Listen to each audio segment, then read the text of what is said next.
Okay, this is how European settlement happened in the Deep South, the last of the settlement tutorials that we're taking a look at. And as you can tell by the name, when we talk about the Deep South, we're talking about the color purple, or whatever color you want to call that, which would be right down here. The Deep South being North Carolina, South Carolina, and the final colony to take place or come into existence, Georgia. Now, the Deep South actually settled its territory quite a bit later than a lot of the other colonies were settled, primarily because a civil war in England had disrupted colonization for about 30 years. What had happened was that King Charles had been beheaded by his people, who were led in rebellion by Oliver Cromwell, in 1649. Now, as a result of the beheading of King Charles and the fact that Oliver Cromwell led the rebellion, well, in 1649, when Charles was beheaded, Oliver Cromwell became the King of England and ruled there for 10 years, from 1649 to 1659. Now, Cromwell eventually stepped down, which led to Charles II, who was the son of the beheaded Charles I, coming to power in 1660. Now, at that point, there was no real colonization going on. They were so messed up with all the Civil War issues that they had happening that essentially colonization came to a dead stop. But colonization would be restored at the point of Charles II taking power in 1660, and that is known, I'll underline this in your outline, very important for AP US history, this is known as the Restoration period. And again, it's when Charles II, the son of the beheaded King Charles I, came to power in 1660, with Oliver Cromwell ruling for 10 years in between. So after decades, essentially, 30 years, 3 solid decades, of really no colonization because of the Civil War issues, colonization is restored in 1660, and that's what the Restoration period means, that they're going to start colonizing again. So that takes us to the colony of Carolina. Back then, it wasn't North Carolina and South Carolina.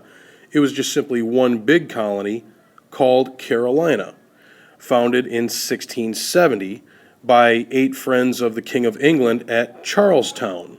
Back then, it was 2 separate words, Charlestown. Today, we simply refer to it as Charleston.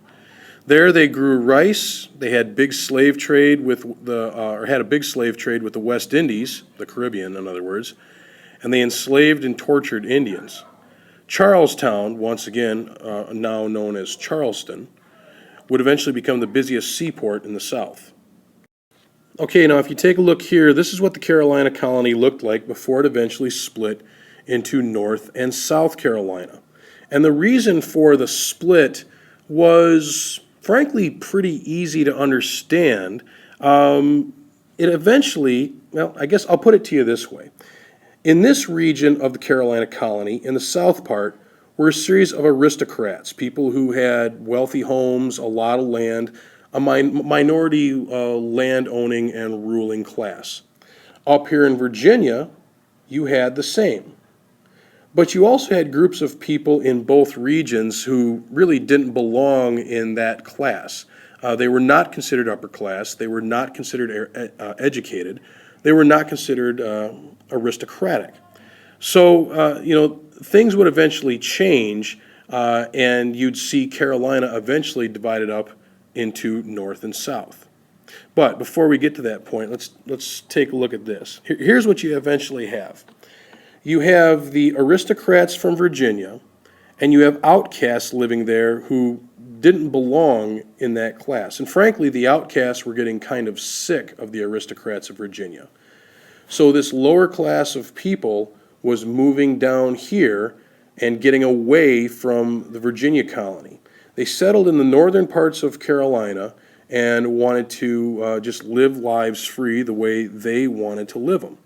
Also in the northern parts of California were squatters, people who were just living there before it had even become a colony. Well, when it did become a colony, they were told that they had to get out, but they really didn't want to get out, and as a result, they stayed even though they had no legal right to the property. The aristocrats of the region just referred to them as riffraff, and the aristocrats of the southern part of the Carolina colony viewed them in the same way. But where did that leave the outcasts that were and the squatters that were in the northern part of the Carolina colony? Well, they were perfectly content being there because they did not like the aristocratic families of Virginia. Now, here's something that's mentioned a lot on the AP U.S. History test, so you're going to want to underline this and be aware of it. The FFVs, in other words, the Protestant First Families of Virginia.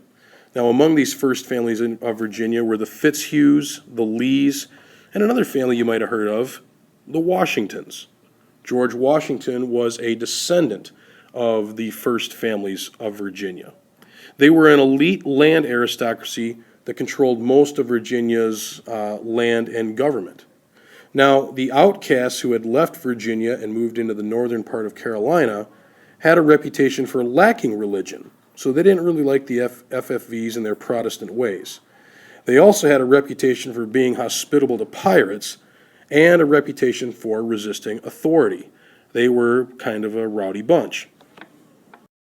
What it essentially came down to is that the aristocratic FFVs of Virginia and the aristocratic families of the southern part of the Carolina colony wanted nothing to do with the squatters and the outcasts that had moved into this region. These people were hard-drinking, not law-abiding, borderline criminals, and the upper-class aristocrats here and the upper-class aristocrats here didn't really want them in their territory. But there they were, sandwiched right in between the two of them.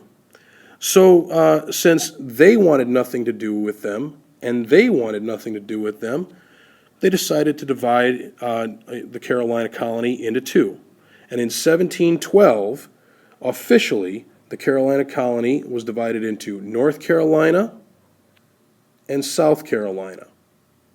Now, initially, North Carolina, the Carolina colony, was around 1663, but the division would happen in 1712. And that way, everybody had what they wanted. The aristocrats of Virginia could live the way they wanted to live with slaves on big plantations, and so could the aristocrats of South Carolina. And the rowdy bunch could have their own free colony and free territory in between the two of them. Everybody stayed away from each other, and everybody was happy. Okay, so that's pretty simple in terms of how North Carolina and South Carolina came to be.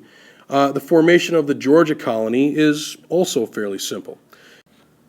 Founded in 1733 by James Oglethorpe, the Georgia colony was meant to be a buffer between two distinct groups. The Protestants of South Carolina, that elite ruling class that we were talking about before, and the Catholics of the Spanish Empire down here. The government didn't want any problems between those two groups because, as you can remember, the Protestants and the Catholics have not had the best history. And so Georgia was intended to be a buffer between those two groups, and it did a good job. It had Savannah as its main seaport, and it was a melting pot community of German Lutherans and Scottish Highlanders, among others, all Protestants. But all Christian religions, except Catholic, were tolerated there. And early on, slavery was illegal. It was also the home. All Christian religions, except for Catholic, were tolerated there, and early on, slavery was illegal. It was also the home to many debtors, which was a goal of Oglethorpe's. When this colony was formed, the only condition he had was that it be a safe haven for people who owed debt to the government or debt to anyone else to be able to come and experience freedom. Now, why was that such a big deal? Well, back then, if you owed debts to anybody else or debts to the government, you could be put in prison for that. And Oglethorpe said, I'll only form this colony, and I'll only act as a buffer between the 13 colonies in Spain, or the Spanish Empire, if I can have it as a home to debtors to find safety there. Oglethorpe was generally regarded as one of the most generous people of his time. But for the most part, most people didn't really want to go to Georgia. It was the least populous of the colonies and grew very slowly. primarily due to the climate. I mean, if you've ever been down there, especially in the summertime, the Georgia colony, which is now made up of the states of Mississippi, Alabama, and of course Georgia, the colony itself was extremely humid and difficult to live in, anywhere down there is in the summertime. I mean, you're sweating all the time. They also didn't really want to move down there because of the restrictions on slavery. That would eventually change, of course, in Georgia. And they didn't want to be there because of the Spanish threat that was lingering right down here. So it wasn't like everybody wanted to move to Georgia, but that made it a pretty good place for the people who were there. It wasn't overcrowded, and it was a safe haven for debtors. But outside of that, not many people wanted to go there. Okay, that's it. Thanks for listening.